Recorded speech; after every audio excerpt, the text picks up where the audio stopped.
Hey everyone, in this video I'll show you how to log in to RenderNet.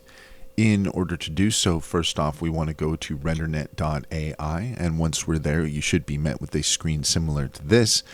What we're looking for is either the Create for Free option or the Launch App option up at the top right hand corner. Let's go ahead and select Launch App. And here you will see that you'll be prompted to log in.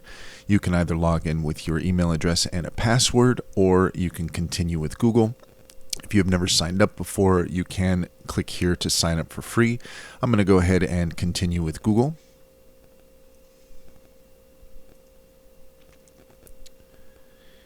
And there you have it. With just a couple clicks of the button, we are now logged in to RenderNet. That's all there is to it. If you found this video helpful, please leave a comment and like and subscribe for more helpful tips.